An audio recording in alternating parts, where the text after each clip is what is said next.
city of Spartanburg, according to the last census, is majority black. This audience is not. None of the audiences at these have been. More than 90% of black voters voted for President Obama. Did they do that because he's black or because the Republican Party isn't effectively reaching out to non-white voters?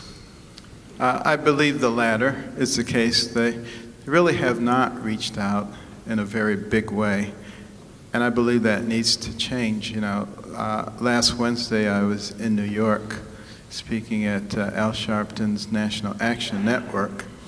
You know, a lot of conservatives very, very critical.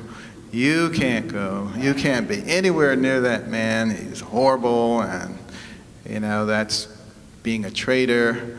But you know, the fact of the matter is, if we continue with that kind of attitude, and we're not willing to talk to each other, how do we ever make the kind of progress that needs to be made?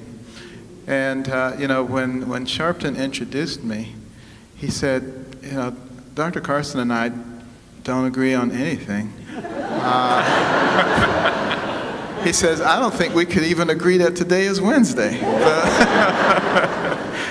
He said, but it's worth listening to him. And, you know, the crowd was pretty skeptical. Carson, are you kidding? We hate him. He's an Uncle Tom, all this kind of stuff. And, but by the time I finished, standing ovation, I could barely get out of there. Everybody wanted a photograph and a picture because I talked about the same things I talk about everywhere. And that is, how do you empower people?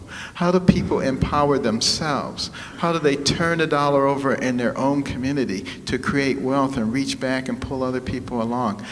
What happens when a woman has a baby out of wedlock? Usually her education ends. That baby is 4 times more likely to end up in poverty. I talked about reading, education, and the empowerment that gives you. And, you know, people are willing to listen, but we have to talk to them about it. We have to talk in conservative circles about how we invest in our fellow man. You know, Muhammad Yunus won the Nobel Prize in 2006 for his micro-lending program. And think about the millions of people who were lifted out of poverty in Bangladesh and that part of the world. We also have the ability to invest in people.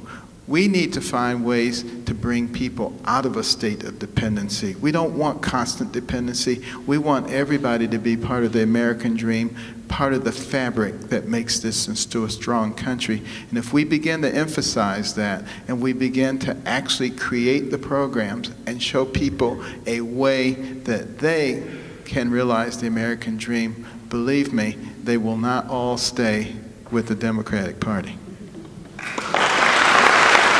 What I'm hoping is that throughout our nation, the people everywhere, north, south, east, west, red states, blue states, will start thinking for themselves.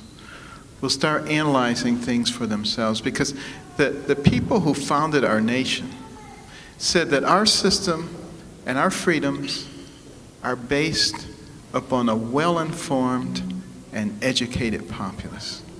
And if we ever became other than that, that the nature of the country would quickly change. Why did they say that? Because they knew that people who were not well-informed could be easily manipulated by dishonest politicians and dishonest media. All I have to do is get out there and tell the truth. I'm not a politician. I never will be a politician. Politicians do things that are politically expedient. Somebody needs to do things that are right.